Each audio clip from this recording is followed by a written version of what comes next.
Buenas noches, bienvenidos al banquillo, gracias por estar con nosotros. Estamos en horario especial por la Copa del Mundo Qatar 2022.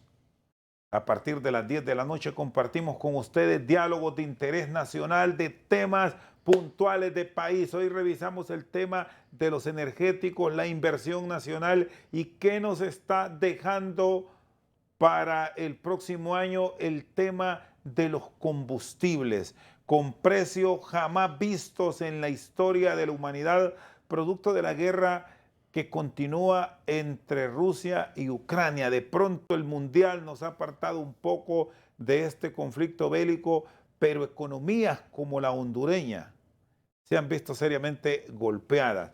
Ingeniero Juan Carlos Segovia, un especialista en el tema, ¿cómo estamos cerrando el año en cuanto al consumo? Factura petrolera 2022. Buenas noches.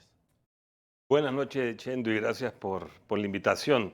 Sí, mira, el tema de los combustibles en relación al consumo del año pasado y el año anterior y desde pandemia para acá, pues no ha variado mucho. De hecho, es muy similar, hablando galón por galón. La preocupación es la factura petrolera, porque sí, definitivamente, hasta en agosto llevamos alrededor de 1.800 millones de dólares y eso proyectado para fin de año, no creemos que baje o ande alrededor de los 2.700 millones de dólares la factura petrolera. Ahora, ¿hay formas como crear programas que nos permitan una reducción de cara al próximo año que no pinta nada positivo, viendo cómo grandes mercados están anunciando una recesión con una inflación súper elevada como consecuencia de estos costos que está registrando el mundo, ingeniero? Sí, mira, se reflejan varias cosas. De hecho, tú acabas de mencionar, la inflación no solamente es local, es global. Todavía no sentimos los efectos que hasta el próximo año, alrededor de febrero, marzo y todo el resto del 2023, va a tener un impacto muy importante en Honduras, porque aparte de la inflación interna es la que vamos a importar. Definitivamente, y los combustibles no están fuera de ahí, no están fuera de ese problema. Los refinados, porque fíjate que el barril de crudo hoy por hoy está a $79, pero no se está reflejando en los refinados, que es lo que se importa a Honduras. Sin duda va a afectar, estamos en ese proceso de una inflación y lo más delicado es que estamos entrando en esta inflación, a donde inclusive ya no prácticamente se estanca todas las economías y eso en Honduras definitivamente va a afectar. Estas fluctuaciones que se han vuelto comunes para mercados que no producen como el nuestro, continuarán en las semanas que restan, bueno, y en los días más bien que restan de noviembre y el cierre de año. ¿Cómo lo visualizan? Sobre todo por el factor clima de los Estados Unidos, donde el consumo de diésel y de gas tiende a incrementar producto del invierno. Mira, el comportamiento del mercado del petróleo tenía un comportamiento cíclico que efectivamente para esta época, el mayor consumidor que los Estados Unidos, pues al consumir más diésel, pues al demandarlo más, incrementaba mucho más los precios. Pero ya no solamente está el factor clima de Estados Unidos, está el problema del conflicto Rusia-Ucrania, está el problema de China, que China prácticamente está entrando en un proceso también con el COVID, que prácticamente corta pues ese suministro de la parte comercial, afecta muchísimo. Entonces hay un montón de factores, no solamente es la necesidad de invierno de Europa, del diésel que estamos viendo por primera vez en la historia, de que el diésel supera las gasolinas en precio. Y esto, a las expectativas para el resto del año, lastimosamente no se miran bien, o sea, vamos a seguir con precios muy parecidos a los que estamos ahorita y la expectativa es de por lo menos que no se incrementen más. Explíquenos este factor, cómo ha impactado en el mercado, porque siempre se ha hecho ese comparativo, incluso hasta para la adquisición de vehículos, quienes pueden adquirir un vehículo diésel pensó en función de que su costo era menor y que su rendimiento eh, era mucho más efectivo que un automotor que se mueve por gasolina. Pero ¿qué experimentamos en los últimos tiempos? Que el diésel por primera vez este año superó el costo de la gasolina y no de ahora, porque lo que hemos experimentado en el inicio de esta semana es que por primera vez bajó 4 lempiras. Es una buena noticia, pero sí el diésel ha estado por encima del valor de la gasolina. Y va a continuar porque, como vuelvo y repito, el combustible de mayor consumo a nivel global ahorita en invierno, que es Europa y Estados Unidos, necesitan mucho el diésel. Y de hecho Rusia, que es el país que prácticamente aporta el 10% de las necesidades globales, y con este conflicto y estas sanciones es lo que se ha visto, pues la oferta reducida, y esto está empujando a que el diésel, mira, el diésel y las gasolinas siempre han tenido costos muy parecidos. La que ha sido la diferenciación siempre ha sido los impuestos.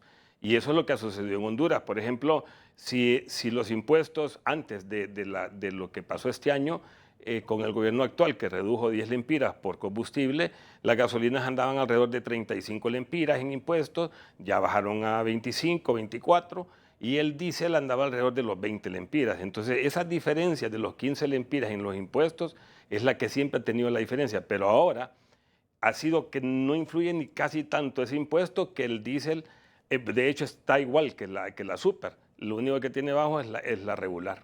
Ahora, estamos con un buen programa de planificación para enfrentar estas crisis que nos está dejando en nuestras economías los altos costos de los energéticos, o estamos bajo un renglón de improvisación que no nos va a dejar nada positivo de cierre de año, Juan Carlos.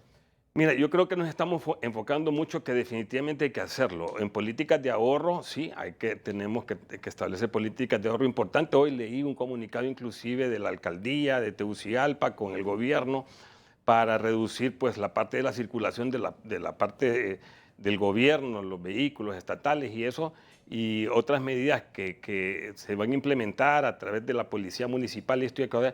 Y es muy importante, no menospreciamos esa política. Sin embargo, lo que tenemos nosotros que hacer es producir, Chendo. Nosotros tenemos que regresar al campo a producir, pero es con la producción que nosotros vamos a paliar un poco toda esta problemática. El ahorro es importante, pero si nosotros no regresamos al campo y vemos el campo como un sector económico importante que tenemos que explotar, que tenemos que desarrollar, va a ser bien difícil. El próximo año, el 2023 y 2024, es un año muy, muy difícil porque el incremento en los combustibles, que es una materia prima que trabaja de una manera transversal en cualquier economía del mundo, va a continuar con los precios que están. Estas políticas de subsidio, ¿qué tan positivas han resultado de realidad? ¿O ha sido un compromiso político que ahora lo cumplimos porque lo ofrecimos sin tener un esquema claro del beneficio colectivo?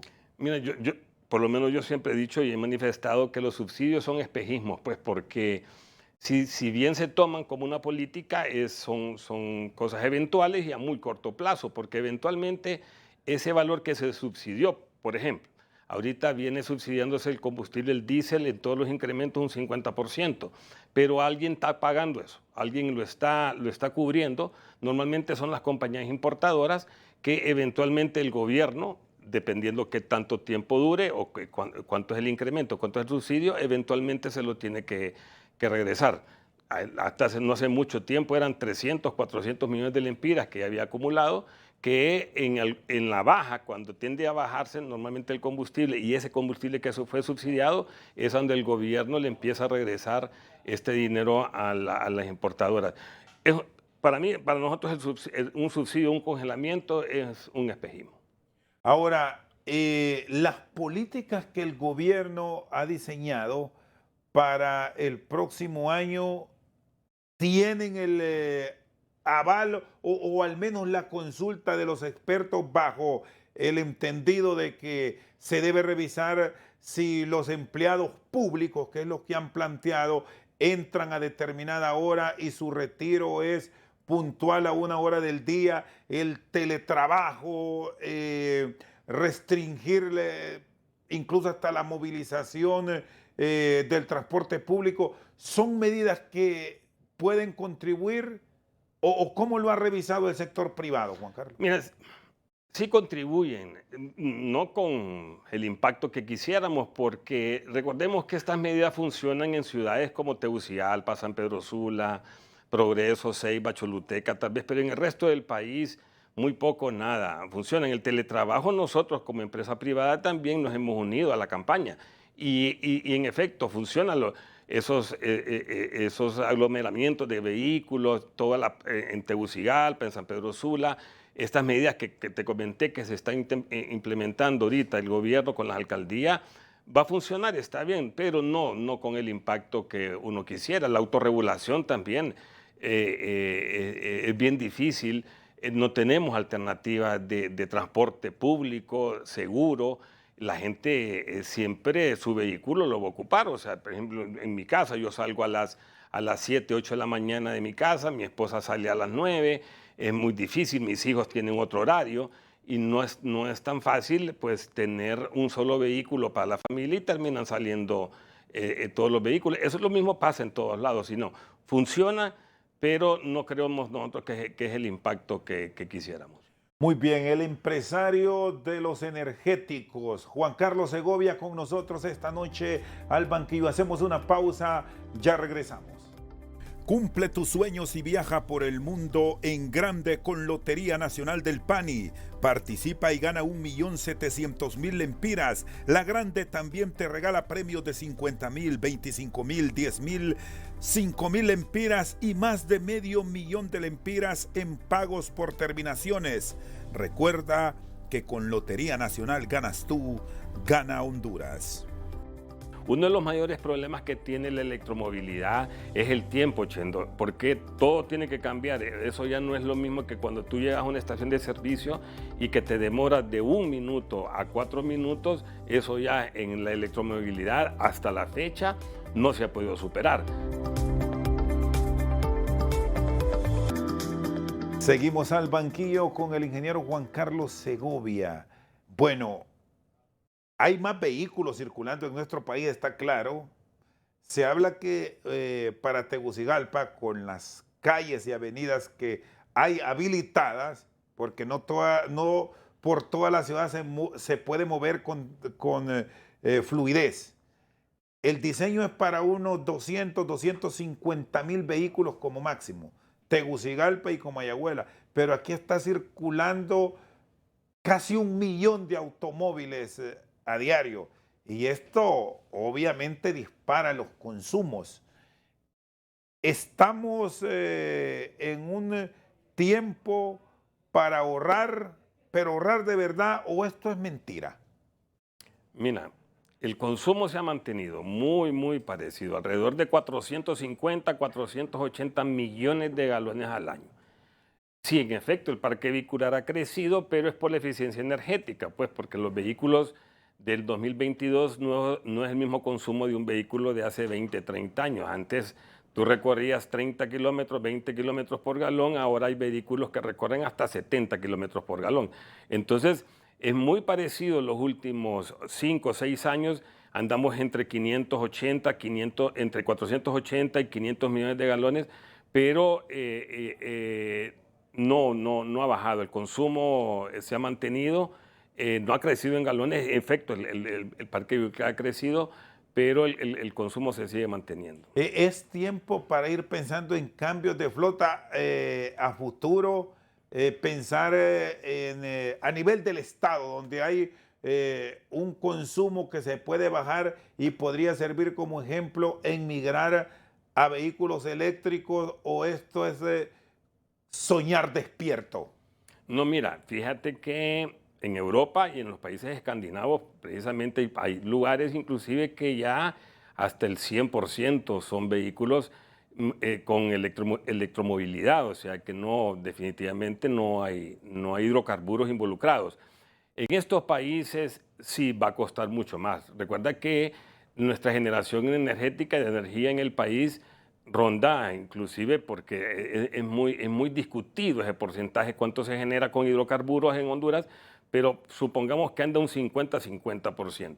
¿De qué sirve ir a conectar un vehículo a tu casa si la mitad de esa energía es producida con búnker? Pues, o sea, no tiene O sea, mucho sentido. resultaría casi lo mismo migrar a los vehículos eléctricos si el costo de la energía no se aplica de una manera adecuada. Bueno, y aquí habrá que revisar otros factores, que es el hurto de energía, que esto nos llevaría a otro programa, No, Juan Carlos. sí, es que lo primero es que la política del país energética tiene que dirigirse prácticamente a renovables. Cuando nosotros lleguemos a esa dependencia de renovables como Costa Rica, por ejemplo, que es un 100% en épocas del año, claro, cuando ya tú piensas en una electromovilidad, ya estás pensando en proyectos diferentes.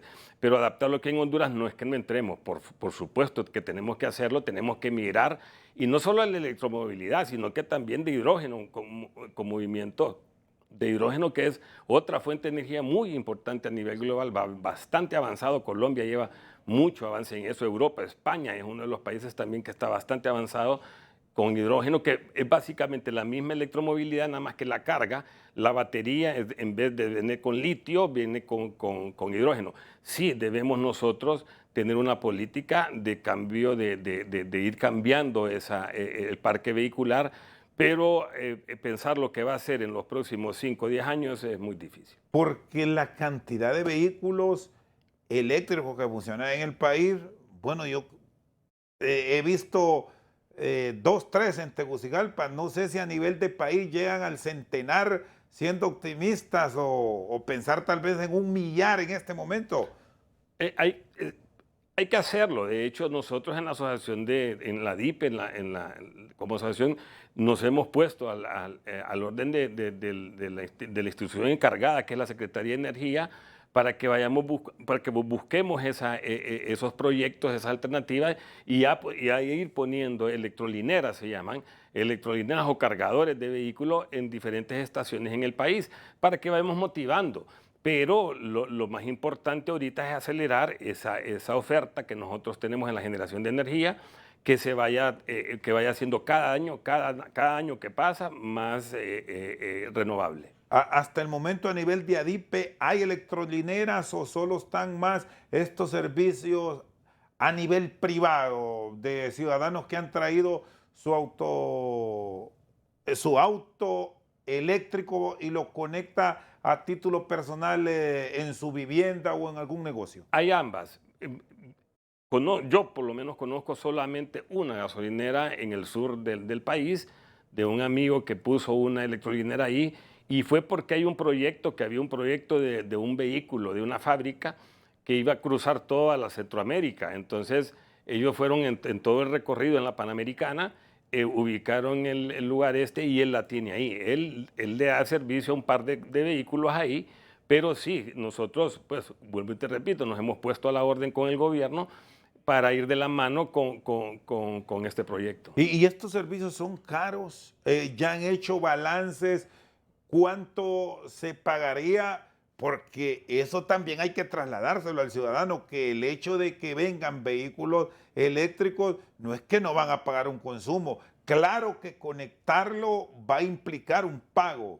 Eh, ¿Cómo son en realidad los costos, Juan Carlos? Mira, los costos de los proyectos que nosotros tenemos están bastante subsidiados por cada estado, por cada gobierno, por cada país en el mundo. Todavía hay estudios que tienen que terminarse, porque sí se puede calcular fácilmente el consumo de un vehículo esto, pero uno de los mayores problemas que tiene la electromovilidad es el tiempo, Chendo, porque todo tiene que cambiar. Eso ya no es lo mismo que cuando tú llegas a una estación de servicio y que te demora de 1 minuto a 4 minutos. Eso ya en la electromovilidad hasta la fecha no se ha podido superar.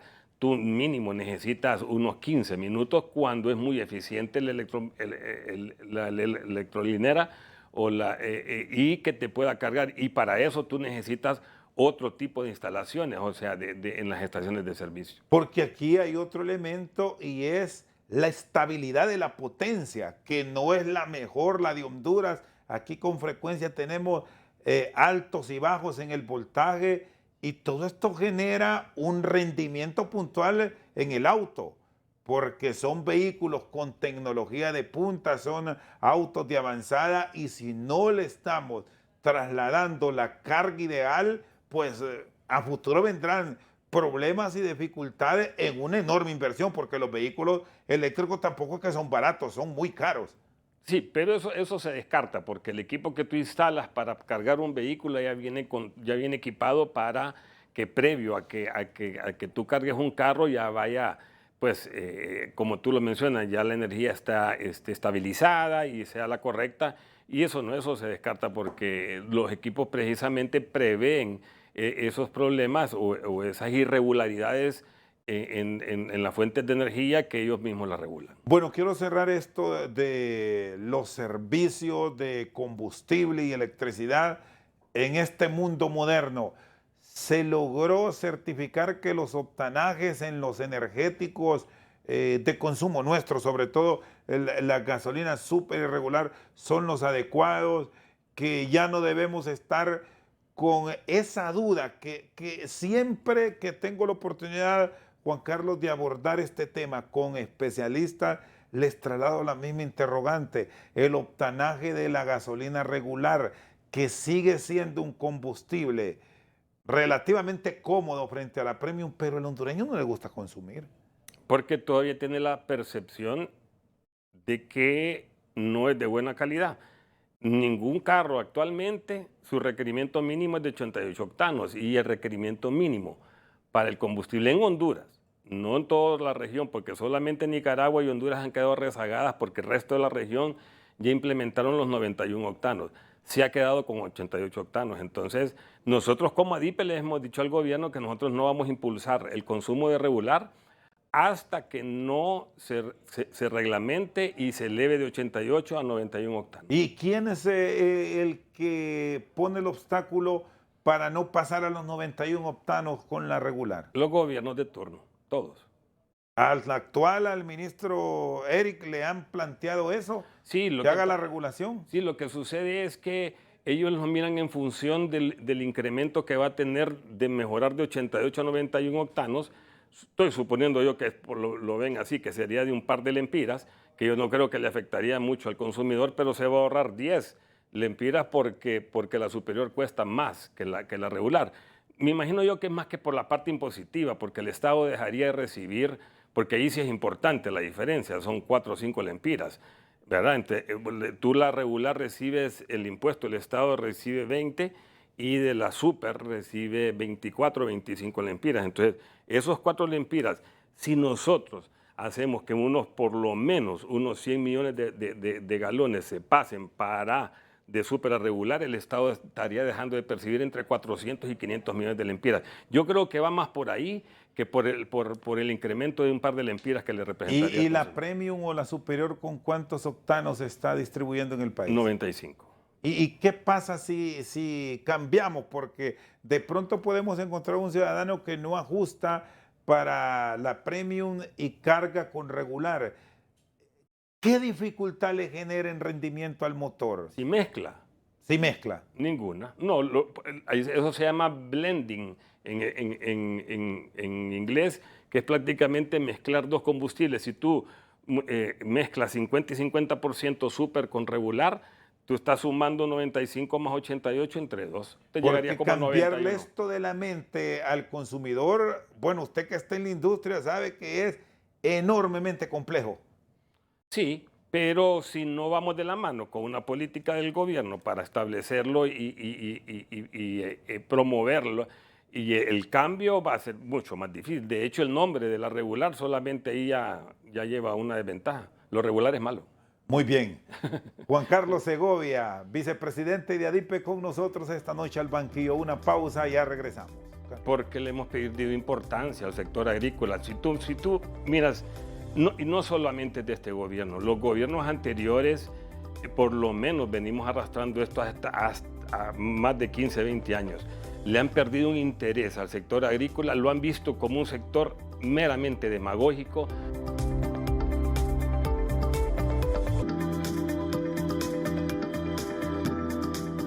Seguimos al banquillo con Juan Carlos Segovia. La industria de los energéticos está directamente ligada al sector agrícola. Bueno, y su familia ha estado en ambos rubros. Me planteaba al inicio de la urgente necesidad de volver al campo, pero es un tema que las nuevas generaciones lo han ido dejando a un lado y más se están orientando a lo tecnológico. Y ojo porque los problemas de hambre, la escasez de productos alimenticios nos puede golpear severamente en los próximos años. ¿Qué visión tienen de esto para Honduras, Juan Carlos? Mira, yo te comentaba en la pausa de que previo a yo ser empresario gasolinero, era empresario y como tú mencionabas, mi familia también, empresario agrícola. Yo me dedicaba pues con mi padre y mis hermanos a la parte de semillas, de granos básicos, específicamente de semilla de maíz. Nosotros representamos una casa muy importante a nivel mundial, se llama DeKalb. Estuvimos procesando semilla por varios años, pero a mí, francamente, lo que me ahuyentó de eso, Chendo, fue el TLC, el Tratado de Libre Comercio, cuando vi que eso estaba sucediendo, y no solo a mí, a varios amigos que estábamos en el sector campo, porque el sector de la agricultura, lastimosamente, actualmente no se ve como un sector económico importante para el país. Y yo creo que debemos voltear la mirada ahí. Yo escuché a la Presidenta de la República decir que ella iba a involucrarse en este tema y ver con el resto de la región, porque son temas regionales, y que se revisara ese TLC. Soy seguro de que si ese TLC lo revisamos y específicamente tocamos los temas de granos básicos, como el maíz, el arroz, el frijol, pues lo producimos acá, no lo importamos, se supone, va a cambiar muchísimo. Yo, por lo menos particularmente, si veo oportunidades y el marco legal y me da la oportunidad de regresar al campo, a mí me interesa regresar al campo. ¿Y qué condiciones puntualmente deben ofrecerle? Y el gobierno deberá plasmar, ahora que justamente vienen procesos de readecuación de ese Tratado de Libre Comercio. Mira, mucho habla de que el empresario lo que él necesita básicamente es la seguridad jurídica, siendo no necesita más. O sea, está bien, se habla de la banca, que se necesitan los recursos, pero el empresario tiene una habilidad nata que viene precisamente de ser lo que es y busca la salida. Lo más importante de un empresario es la seguridad jurídica. Si nosotros tenemos la seguridad de que si al revisar este Tratado de Libre Comercio, los Estados Unidos subsidia gran porcentaje del maíz, hablando del maíz, si continuamos así y con maíz que viene subsidiado hasta un 50%, es imposible que nosotros compitamos.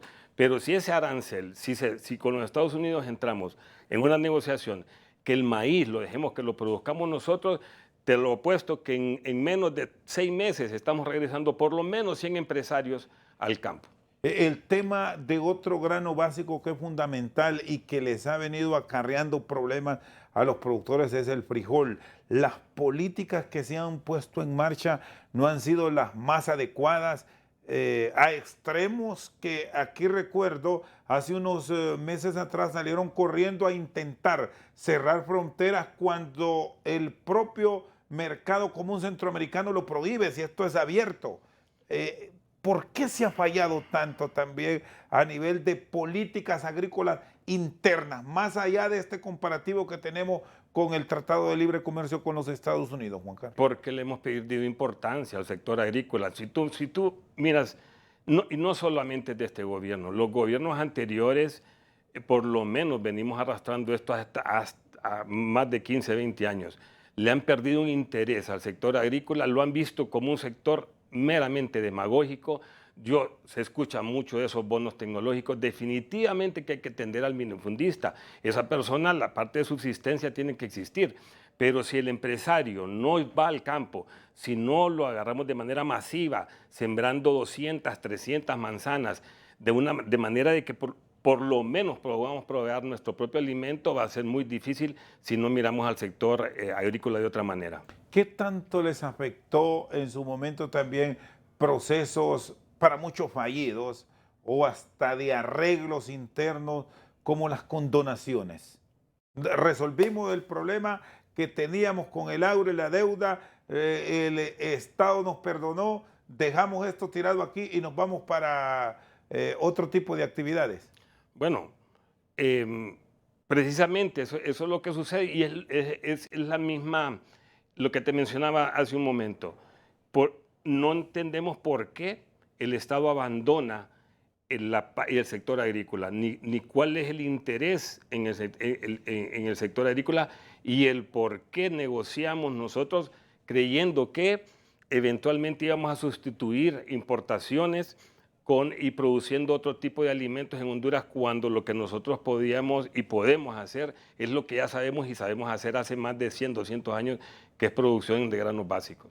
Agricultura y ganadería, ¿en qué ha fallado o como Estado para atender un sector puntual que lo podemos circunscribir, Juan Carlos, en esa franja de pequeño productor?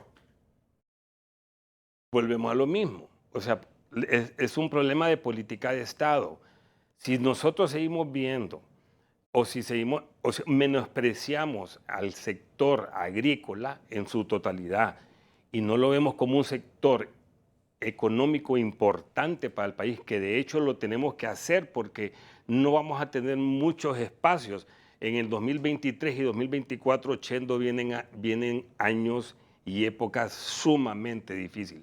Honduras tiene que garantizar por lo menos producir su propio alimento, hablando de la parte de ganadería, hablando de la parte agrícola, hablando de mínimo granos básicos. Si nosotros no garantizamos eso, vamos a tener problemas muy serios. Estamos a las puertas, Juan Carlos, de enfrentar escasez el próximo año.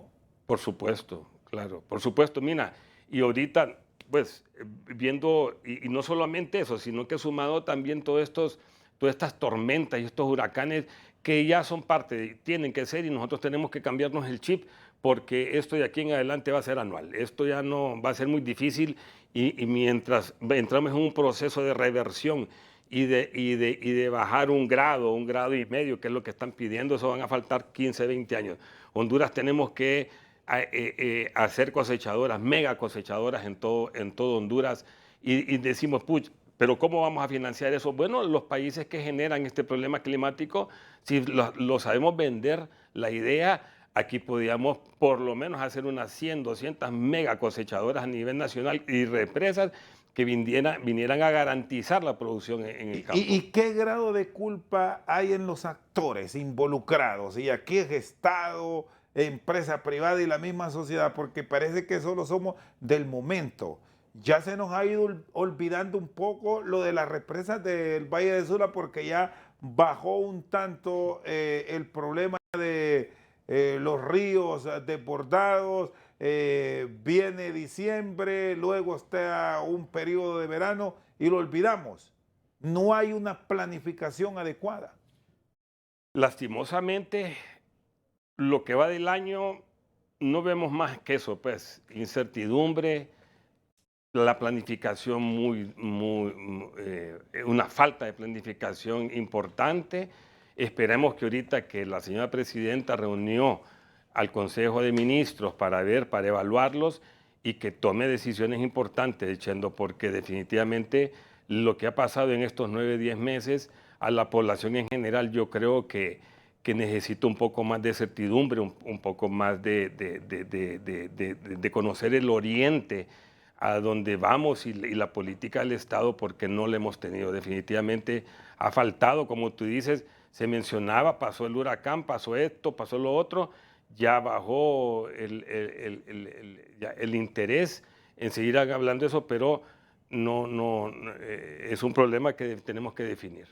Ahora, ¿y les satisface como sector empresarial el desenvolvimiento que han tenido instituciones públicas directamente ligadas a las actividades que en el caso suyo representa, hablando de energía y el tema agrícola?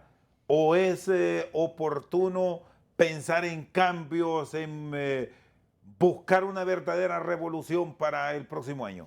Mira, te voy a ser sincero, empezamos muy bien, hablando específicamente de la parte de la Secretaría de Energía y específicamente de la Dirección de Hidrocarburos. Empezamos muy bien, se incorporó gente nueva, muy entusiasta. Lastimosamente, en el último mes, 2 meses, hemos tenido algunas diferencias importantes ahí que tenemos que reencauzar, porque sí, la importancia de sentarse, hacer consenso para establecer nuevas políticas. Mira, nosotros no tenemos una ley de hidrocarburos, nunca hemos tenido Honduras, está en el Congreso hace más de 7 años y necesitamos impulsarla. Es parte del ordenamiento del país, de la estabilidad y la seguridad para un consumidor. Nos falta trabajar, le pedimos, pues estamos pidiendo a través de este medio que nos sigamos reuniendo a la Secretaría de Energía, a la Dirección de Hidrocarburos, para continuar con las pláticas que estábamos teniendo. Y aquí hay otro elemento, Juan Carlos, que habrá que tenerlo también en el contexto para el 2023, porque una guerra allá lejana en la Europa del Este, que se pensó iba a ser de días o quizás semanas, ya casi que cumplió un año. Y eso nos pasa factura en todos estos temas que hemos abordado y de una manera drástica en los energéticos y en el campo. Definitivamente, pero mira, ese conflicto, esa guerra, que gracias a Dios no ha escalado, ¿verdad? A más, y esperemos que ahí se quede y en todo caso que termine lo antes posible. Pero globalmente uno se reacomoda, Chendo. O sea, estamos viendo de que en efecto el crudo pues llegó a niveles de $120 el barril. Esta semana nos hemos mantenido entre 78 y 80 dólares el barril, eso es muy importante. Pero sí, estamos viendo de que globalmente estamos entrando en diversos conflictos, en diversas situaciones que tenemos que lidiar. Honduras tiene que tomar decisiones propias y urge hacerlo. Muy bien, Juan Carlos Segovia con nosotros esta noche al banquillo. Hacemos una pausa, ya regresamos. Con la Lotería Chica puedes ganar más de 8 millones de lempiras todos los domingos. Con tan solo 16 lempiras ganas 1,000 lempiras por billete y con el número de revés ganas 100 lempiras. Además, si aciertas a la serie te llevas 50,000 lempiras y 3 series con el número de revés, una de 30,000 y 2 de 20,000 lempiras. Recuerda que con Lotería Nacional ganas tú, gana Honduras. La policía muy poco nada va a hacer, aunque trate de hacer lo que sea. Estamos escuchando de que viene un plan de confrontar a esto, a este flagelo, pero la policía como tal, aunque sea el operativo que sea, con el estamento legal que tenemos y con ese marco legal que tenemos ahorita, no va a funcionar.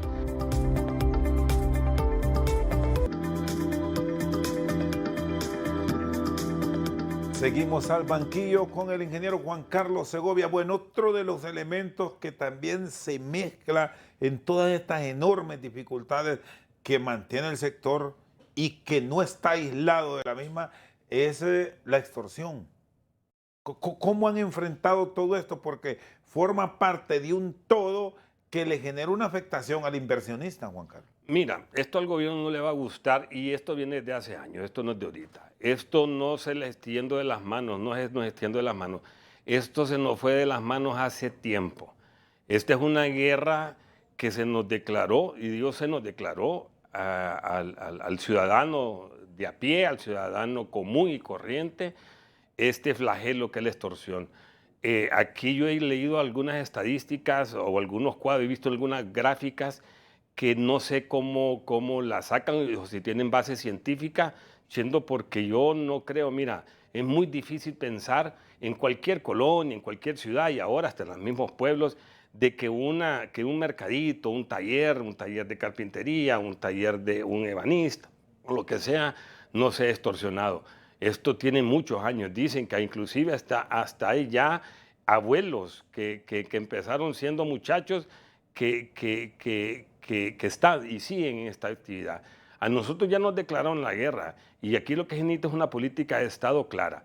La policía muy poco nada va a hacer, aunque trate de hacer lo que sea. Estamos escuchando de que viene un plan de confrontar a esto, a este flagelo, pero la policía como tal, aunque sea el operativo que sea, con el estamento legal que tenemos y con ese marco legal que tenemos ahorita, no va a funcionar, porque para esto se necesita una denuncia. La gente no está denunciando y no denuncia por una simple y sencilla razón, porque tiene miedo. Cree que está la misma policía, tiene la percepción de que está involucrada y eso no lo va a hacer. Y la policía no lleva a cabo nada si la denuncia no se plantea. Supongamos que ya se denunció, que aquel valiente o aquella valiente fue a denunciar. ¿Cuál es el problema que tiene después? Que va a los juzgados y en los juzgados ya no va al juzgado y al no al juzgado el juez viene y lo que hace es declarar a la persona inocente porque no hubieron pruebas que prácticamente lo declaran culpable. ¿Qué es lo que sucede? El tratamiento de las maras y pandillas no se le puede dar como un tratamiento de delito común. Eso tiene que declararse de otra manera. Eso tiene que declarárseles terroristas porque es un terror el que tienen en todo Honduras. Nos tienen de rodillas, porque lo tienen de rodillas, a todo el país lo tienen de rodillas. Hoy escuché a un muchacho, alcalde Henry Mejía, creo se llama, ahí de Lepaterique, que hoy empieza en un estado de excepción. ¿Y saben por qué lo tomó? Porque lo va a hacer de 10 de la mañana a las 5 de la mañana por un mes. Porque tiene el temor de la agrupación de paramilitares. ¿Qué es lo que sucede? El paramilitar se forma, como le decía, el Escuadrones de la Muerte. Él se forma, esos grupos se forman por falta de respuesta de la gente que tiene que tomar acción en esto. Esto es un mensaje directo para la Presidenta de la República. Señora Presidenta, usted tiene que tomar una decisión y es una decisión de una política de Estado a donde se le declare directamente la guerra a esta gente. La reacción que ha tenido la policía en los últimos días, ya usted me ponía el ejemplo de Lepaterique, lo que ha pasado en el sector de la Villanueva y muchas otras zonas del país donde han intervenido, se queda corto ante lo que verdaderamente debería estar pasando en el país en materia de seguridad, Juan Carlos. Totalmente, totalmente. Y hablando en esto en específico, porque hay otro tipo de delitos que ya tienen otra connotación, pero específicamente de la extorsión, Chendo, esto es sumamente delicado. La mayor cantidad, me atrevo a decir, el 90% de la gente que está siendo extorsionada no dice nada, no dice absolutamente nada, porque él es el que atiende la pulpería, él es el que atiende el mercadito, él se queda callado y está pagando hace años a esta gente, hace años. Y así se siente, o sea, ya se acostumbraron o lo que sea, pero eso está ya sucediendo. Aquí no es que se nos está saliendo se nos está haciendo de la mano, esto ya se salió de las manos. Usted me dice que deben haber cambios que plantean modificaciones para que se les califique como terroristas. Mira, vamos a ver, un ejemplo. En un mercadito llega una persona, y el modus operandi de esta gente, llega una persona, normalmente ahora es con un celular pequeño y una nota. Se la dejan a un dependiente, supongamos que no fue el dueño. Ese dependiente agarra el teléfono, mira la nota, normalmente esa persona se va o renuncia a ese mercadito y se va y no lo vuelve a encontrar. Cuando llegan las autoridades y dicen, ¿a dónde está el afectado? El afectado ya no está, porque él salió corriendo. Esa persona, que la mayoría de las veces es inocente, puedan gente que esté involucrados, pero normalmente son inocentes, esa persona ya no va a ir a declarar. Esa persona ya no va a ir a interponer la denuncia y eso es lo que esperan las autoridades que haga la persona que recibió ese celular. No, el dueño no estaba ni siquiera ahí. Después llaman al dueño, que vaya el dueño entonces a poner la denuncia, pero el dueño no vivió la entrega y la denuncia tiene que ir a la mano de cómo sucedió el evento. Y eso no va a funcionar, como no está funcionando. Tampoco no aceptan la declaración del afectado, que en este caso fue el mercadito. El mercadito puede tener un nombre de SRL XY, pero ese no puede denunciar, tiene que ser el afectado. Entonces, todo ese proceso, solamente poner esa denuncia es un problema. Y después, como vuelvo y te repito, después tenés que ir a que te llamen en el juzgado para que vayas a declarar encapuchado, porque vas encapuchado negro de pies a cabeza, con unos ojitos ahí, enfrente de la persona que estás acusando, y eso la gente no lo está haciendo. Entonces, el tratamiento ya no se le puede seguir dando así. Estamos en guerra, la guerra ya nos la declararon ellos a nosotros. Y si el Estado no toma una política de Estado definida por el Ejecutivo, la policía está haciendo todo lo que puede, Chendo, pero no puede ser más. ¿Y el rol del ejército sería oportuno considerarlo? Bueno, si constitucionalmente lo puede permitir o hay que hacer leyes en el Congreso para que lo haga, definitivamente. Es que esta es hora ya no solamente de ir a hacer operativos. Con operativos no van a hacer nada. Si no se hace nada, en lo que reste el año, a más tardar a principios del otro año, aquí van a haber grupos paramilitares sin ninguna duda. Y el tema de los derechos humanos que siempre entran en discusión cuando se presentan este tipo de planteamientos, ¿lo han revisado? Bueno, ponele tú, pues, que se definan a quién es el que le van a defender los derechos. Yo tengo derechos también. O sea, la gente que es extorsionada tiene derechos.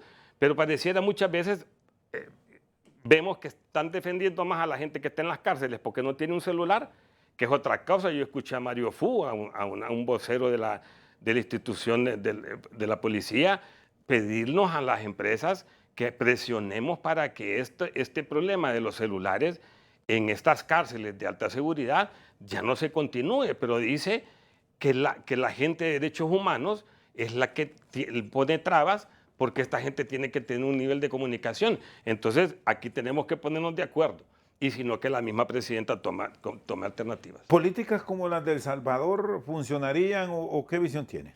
Mira, yo al inicio, cuando escuchamos eso alrededor de marzo, abril-marzo, que el presidente Bukele estableció o decretó un estado de excepción, pues mucha gente hubo reacciones.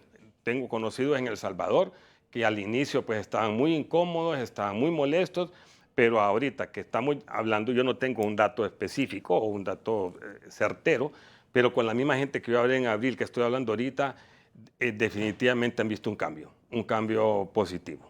¿Es un ejemplo que se puede considerar en Honduras o por lo menos observar qué reacción ha tenido la sociedad del vecino país ante las decisiones de la administración Bukele? Bueno, es que si no, algo hay que hacer. Si no se hace, la gente que se está saliendo de El Salvador, que no han logrado agarrar allá, se está viniendo para Honduras. Aquí definitivamente esto está sucediendo aquí en Honduras porque mucha de esa gente se vino para aquí. Si no estuviera sucediendo. Honduras tiene que hacer algo rápido, muy, muy rápido. Ingeniero, le agradezco su tiempo hoy. A la orden.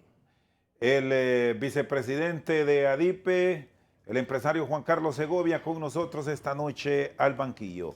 Por su sintonía, muchas gracias.